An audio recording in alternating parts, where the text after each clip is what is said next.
용도질, 비력질, 요분질.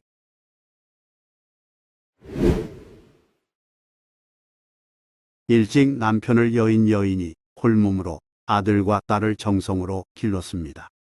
아들은 잘 자라 서당에서 글을 읽고 어느덧 고요탄 선비가 되었고, 부인은 아들의 독서를 이따금 옆에서 지켜보면서 어느 정도 한자에 대한 지식을 갖게 됐습니다. 아는 재미를 느끼게 된 부인은 지식을 은근히 과시하고자 다른 사람과 얘기할 때 한문 수고나 고사성어 등을 쓰는 버릇이 생겼습니다. 와신 상담 끝에 성공했다더군. 와신 상담이 무슨 뜻이에요? 불편한 섭에 누워서 쓸개를 맛본다는 뜻으로 마음먹은 일을 이루기 위해 온갖 어려움과 괴로움을 참고 견딤을 이르는 말이라네. 오호, 그런 의미였군요. 이렇듯 상대적으로 무식한 사람이 감탄하니 부인의 문자 즐겨 쓰기는 더욱 심해졌고, 새로운 한문 단어를 들으면 꼭 기억해 두었다가 뒤에 사용하려고 애썼습니다. 하루는 아들이 모친에게 이런 부탁을 했습니다. 어머니, 친구들이 내일 오랜만에 저희 집으로 놀러 올 예정이니 번거로우시겠지만 즐겁게 놀 수 있도록 술상을 준비해 주세요. 그래, 내 술상을 잘 마련하마. 아들의 말을 듣고 부인은 속으로 매우 기뻤습니다. 아들 친구들이 모두 학문을 익힌 선비이니 그들이 나누는 대화를 엿들으며 새로운 한자성어를 배울 수 있는 까닭입니다. 참 잘 되었네. 내 이번 기회에 많은 문자를 배워두었다가 요긴하게 써먹어야지. 이튿날 아들 친구들이 사랑방에 모였습니다. 부인은 술상을 차려 들어놓은 다음에 밖으로 나가 창문 근처에 서서 젊은이들의 얘기를 엿들었습니다.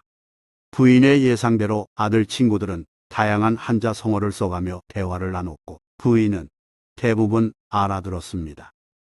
역시 선비들은 다르긴 달라. 그런데 젊은이들의 얘기 속에 전혀 이해되지 않는 단어가 있었습니다. 아들 친구들은 유난히 새 단어를 말할 때는 매우 재미있어 했고, 맞는 말이라며 동조하고 때로는 박장대소하며 깔깔 웃었습니다. 그럴수록 부인은 그 의미가 무엇인지 더욱 궁금했습니다. 용도질, 비력질, 요분질. 이게 무슨 뜻이지? 난생 처음 듣는 말인지라 부인은 다음날 아침에 아들에게 물었습니다. 얘야, 어제 너희들이 놀 때 우연히 들으니 다른 말은 대강 알겠는데 용도질과 비력질, 그리고 요분질이란 말은 무슨 뜻인지 도저히 모르겠더구나. 내게 그 의미를 가르쳐다오. 그 말에 아들은 당황해하고 난처한 표정을 지으며 말했습니다. 어머니, 그 말을 다 들으셨어요? 어머니가 고개를 끄덕이면서 귀 기울여 들으려 하자 아들은 잠시 고민에 빠졌습니다. 그도 그럴 것이 용도질, 비력질, 요분질은 어머니에게 설명하기 곤란한 용어였기 때문입니다. 용도질은 용이 위로 힘차게 솟아올랐다가 다시 아래로 내려 꽂는 모습을 표현한 말로 남녀 교합 때 남자의 힘찬 운동을 의미합니다. 비력질은 팔을 뻗어 아래 위로 끄덕이는 모습을 나타낸 말로 남성의 힘찬 물건이 움직이는 상황을 뜻합니다. 그리고 요분질은 남녀 교합 때 남자에게 쾌감을 주려고 여성이 아랫도리를 요리조리 흔들어 놀리는 행위를 나타낸 말입니다. 이런 말을 모친에게 바로 설명할 수가 없으므로 아들은 곧 긴장을 풀고 거짓말로 꾸며서 대충 설명했습니다. 어머니, 용도질과 비력질은 남자가 담배 피우고 장기바둑 두는 일을 뜻하고, 요분질은 여자가 바느질하고 수놓는 일을 뜻하는 말입니다. 오호, 그런 뜻이었구나. 어머니의 반응을 보고 아들이 재빨리 덧붙여 말했습니다. 하지만 고상한 말이 아니라 젊은이들이 장난 삼아서 하는 가벼운 말이니 굳이 기억하실 필요는 없습니다. 아들은 진지하게 말했으나 어머니는 건성으로 흘려들었습니다. 얼마 후에 부인은 딸을 출가시켜 사위를 얻었습니다. 딸이 시집간 뒤 사위가 처음으로 처갓집에 찾아왔습니다. 부인은 사위에게 술상을 차려 대접하면서 사랑스러운 눈길로 바라보며 이렇게 말했습니다. 여보게, 음식을 든 다음에 사랑방에 나가서 처남과 함께 용도질하고 비력질도 하면서 재미있게 놀게나. 그리고 내 딸아이가 잘생기지는 못했지만 요분질 하나만은 나무랄 데 없이 잘하는 편이라네. 잘 부탁하네. 부인은 예전에 아들에게 설명 들었던 말을 이 기회에 써먹고자 나름대로 적절히 사용했습니다. 하지만 부인은 자기 말이 문제가 될 줄 전혀 예상하지 못했습니다. 아니나 다를까. 장모로부터 뜻밖의 말을 들은 사위는 장모를 한번 힐끗 쳐다보고는 아무 말도 하지 않고 곧바로 일어나더니 자기 집으로 돌아갔습니다. 그리고 아내를 음탕한 집안의 딸이라며 꾸짖고 친정으로 쫓아보냈습니다. 당신 집안이 그렇게 음란한 줄 내 미처 몰랐소.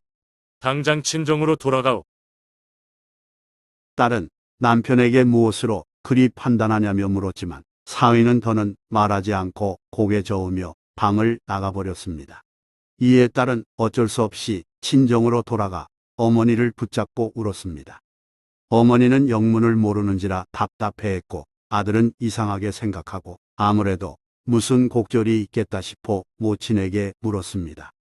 어머니, 매부가 왔을 때 혹시 무슨 말을 잘못하신 게 아닙니까? 아들의 말에 어머니가 정색하며 답했습니다. 내가 무슨 말을 하다니? 그런 일 없다. 어머니는 단호히 부인했으나 아들은 다시 한 번 더 말했습니다. 그래도 모르니 무슨 말을 하셨는지 잘 떠올려 보세요. 흠이 될 만한 말은 하지 않았단다. 다만 내가 전에 가르쳐준 용도질, 유분질 등 그 문자를 썼을 뿐이다. 어머니의 말에 아들은 문제가 뭔지 바로 깨달았습니다. 어머니, 허참, 그 용어들을 매부에게 말씀하셨어요? 아들의 확인 질문에 어머니가 고개를 끄덕이자 아들이 이어 말했습니다. 일이 크게 잘못됐습니다. 제가 급히 가서 해명해야겠습니다. 얘야, 내가 사위에게 처남과 장기바둑 두면서 놀라고 권한 말이 뭐가 나쁘더냐? 그리고 내 누이 동생이 바느질을 정말 잘하잖니. 내가 그걸 자랑 삼아 알려줬는데 그 또한 뭐가 문제니? 모친의 말에 아들은 대꾸하지 않고 옷을 갈아입고는 곧장 매부 집으로 달려갔습니다. 그리고 사실을 설명했습니다. 여보게, 이러저러해서 임기방편으로 그런 뜻이라고 말했다네. 이는 모친의 잘못이 아니고 전적으로 내 실수이니 용서해주게. 일이 일이 될 줄 몰랐네. 처남이 머리 숙여 사과하자 얘기를 들은 신랑은 크게 웃고는 곧 가마를 가지고 처가로 가서 아내를 데려왔습니다.